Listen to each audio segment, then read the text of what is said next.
Meet me at the hotel. Won't be the best of boyfriend. And meet me at the hotel. Won't you keep with your girlfriends? Our journals are fighting for their life right now. They are struggling, they are stressed. It's that time where everyone is writing down their goals. I have always been a journaler. I was that 14-year-old girl that had a lot of emotions in her heart and didn't know where to put them, so I would just write. This video is going to be a very honest conversation about what my year planning looks like. This is today's class, Delusion 101. If you are in the wrong class, please step out. We're gonna learn how to be delusional. If you can't be delusional, then I will be delusional for the both of us. I'm gonna put this over here with this friend. This video is going to be the cookbook for how to have a 2024 that blows your socks off. Is that even a saying? If you tell me where you want to go, I will get you from point A to point B. I've nailed a perfect balance of journaling and delusion, as well as action and self-belief. I'm going to be sharing all of that with you, so please write this down. Words that are prohibited. Number 1, we do not use the word settling. Number 2, compromise. I don't know what that even means. If I look it up, I don't even want to know what it means. Should we look it up? No, I don't want to look it up. Compromise, according to Google, an agreement or settlement of a dispute that is reached by each side making concessions. What does concessions mean? Let me look that up. A thing that is granted in response to demands, a thing conceded. So you're giving something up in order to get something. Ew. But I'm telling you that you don't have to compromise on what it is that you want. You can have the cake and eat it as well, okay? You can have the whole birthday party, the candles and the lights. Also, we are not going with the flow. We don't even know where the flow is going, and I personally do not trust it. I don't trust where the flow is going. I'm not willing to take that risk. So I highly recommend that we are very intentional about the year coming up. If you are excited about any of that, then just keep on watching, stay with me. In 2022, I told myself that I did not want to be writing down the same things at the end of 2023. And, this is how I did it. Before I get to talking about 2024 or like what that's going to look like, I'm going to talk about how to reflect on 2023. We want to really reap 2023 for all that it was. Take every learning, every positive emotion with us into 2024. Grab a pencil and you don't have 1 second. Take your pick. Good choice. And start writing these down aggressively. Number 1, what is something that you want to leave in 2023 for good? Why are you holding on to it? Does it give you comfort? Answer that very transparently. Number 2, what can you thank yourself for this year? If you're watching this video, you made it. You're alive, and that is such a big deal.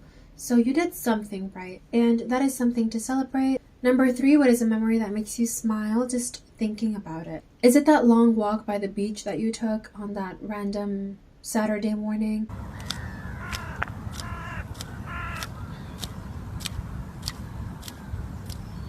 Write it down in detail. Number 4, what have you outgrown this year? So people, relationships, habits, dreams, anything. What is just not you anymore? Number 5, now this is a little collage activity that I like to call hashtag best of 2023. This is so cute. It's like a little Instagram recap. You're going to compile all of the photos, any picture in your camera roll, even if it's blurry or messy, that you just really like. Put it all together, and it's a little world that you will be able to come back to. It's so nice to have it all like in one space for you to revisit a year from now. Number 6. So this is called current me versus future me. You grab a piece of paper. I actually have my 2018 version of this. On one side, draw a little stick figure or whatever, and you start mind mapping anything that sticks out to you about who you are right now. In 2018, apparently, I was very dehydrated because I wrote don't drink enough agua, not sure what I want out of life, repressed feelings. She was struggling, don't have many creative outlets, can't go to sleep at a reasonable time, kind of uninspired, which sucks. That does suck, girl. I think I really needed this activity, and maybe you do as well. If there is something that you do love about yourself, write that down as well. We're done. I need you to get into 2024 mode. We have no time to lose, guys. On the other side, you're gonna put future me, right? What is your emotional state most of the time in 2024? What does your free time look like? What do you have? What are your appliances? What does your home space look like? Who's in your life? What is your relationship with these people? What are you grateful for at this time? You know, if you write it down, you will have so much direction as to every little decision that you make into your life. Does it fit into this future me version or does it not? I recommend go on Pinterest and just start looking at stuff that you're like, I want that in my life. It's like you're shopping, right? If you see an amazing plate of food, shop it. A cute dress on Pinterest and you're like, yes, I want that. Shop it. So finish that activity, store it in a place where you will find it. That leads me to the second portion of prepping for 2024. This is your next question. What do you want more of in 2024? I like to just say words. So for example, me, nature, hiking, good food, art, books. The next question, what would you do if you could not fail? Get very specific, and subconsciously your brain will start figuring out a roadmap to get you there. Next, what is a goal that excites you and what is a goal that scares you? Next question, what do you want to be a student of in 2024? Do you want to be a student of cooking? Do you want to be a student of learning? Like, do you want to become very good at just picking up new skills? There is no right thing. You can whatever you want.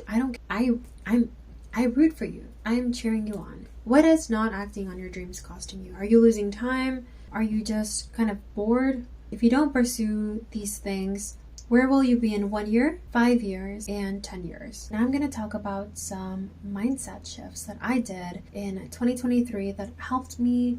It's really important what's happening in here.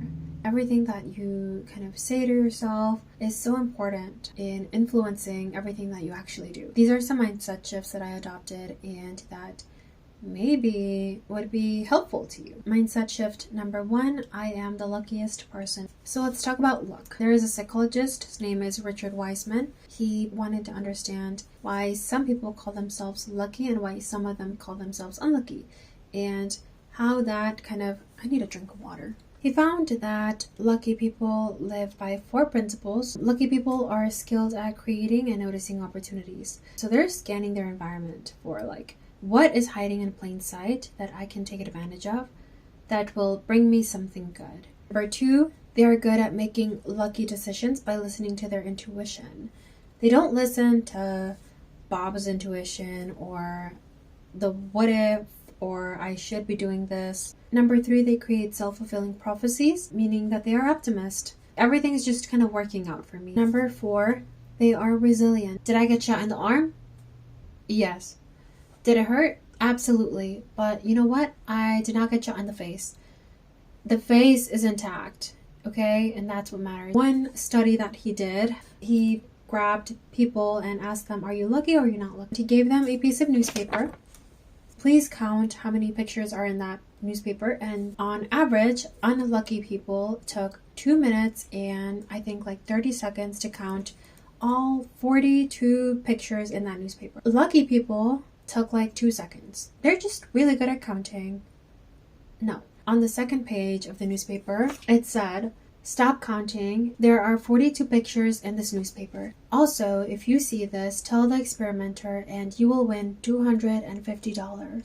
Lucky people noticed that. This entire thing just shows the power of self-declaring yourself as a lucky person. This leads me to mindset shift number 2, which is I had to stop being myself. Another way that I like to think about this is I imagine that an alien is going to abduct my body. He does not know peer pressure, not care, honestly. He's from outer space. He is going to look at my strengths, he's going to assess my weaknesses, he's going to assess my aspirations, and he's going to have a blast. So what would E.T. do? That is your next step. So whatever the alien would do. Mindset shift number 3, I am responsible for my own happiness. That meant 2 things. I have agency and I have ownership. I have agency to kind of create whatever life that I want. And you have the power, to just if happiness to me is a morning walk and an oatmeal smoothie, that is what I'm going to be doing. And the second part, so I have ownership. I can't blame anyone else for my circumstances. Yes, if someone does something and like makes me upset or hurts me in some way, yes, I'm annoyed. I'm like, yo, why'd you do that? But it is ultimately my responsibility to deal with that and find the best way to navigate it. This is a good thing. Like, this is not supposed to be a punishment. And last but not least, mindset shift number 4, you are not special.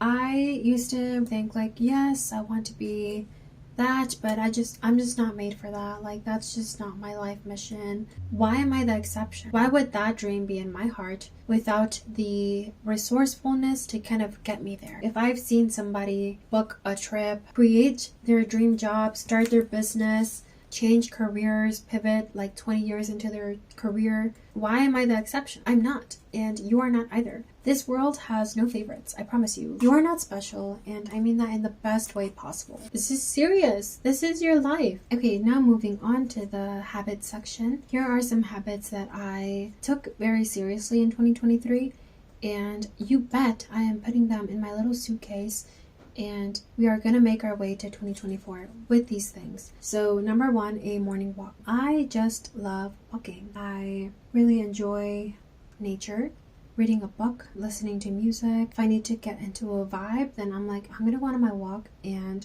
set a playlist, and I feel amazing after it. You can do a lot of mental decluttering during this time, so like organize your thoughts and see what's working, see what's not working. I've also gone on a walk and been like, I need to solve this problem by the end of the walk, and if I don't solve it, you bet that I'm gonna keep on walking until I figure something out. A lot of times I know exactly what I have to do, but I'm just too scared to do it, and this walk is like, just do it. You know what you want to do it. Let your dreams be dreams.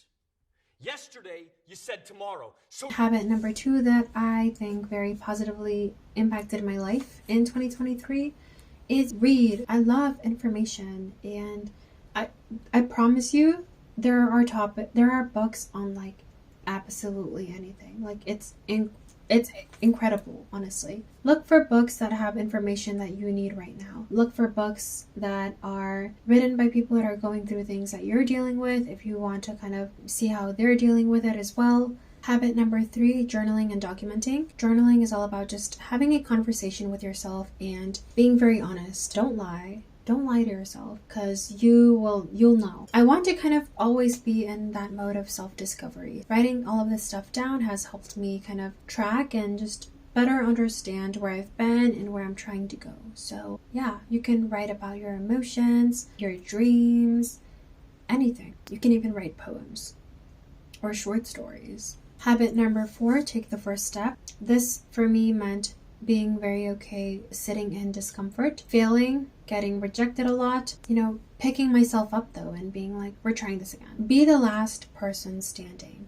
Whatever gatekeeper is in place is going to be sick of you. You're seriously coming back? And you're going to be like, yes. And they're going to be like, why? And you're going to be like, because I want this. And they're going to be like, okay, go. And you're going to go, and it's going to feel amazing because you did not give up.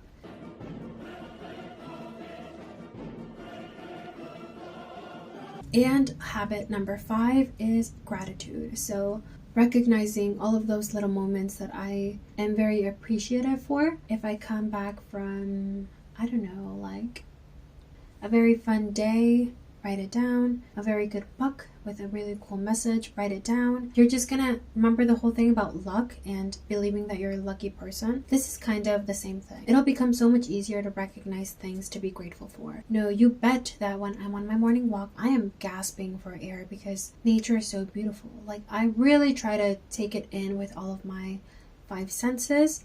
Congratulations, you have made it to the end of this video. Thank you so much for watching. You are honestly a real one if you watched this entire thing.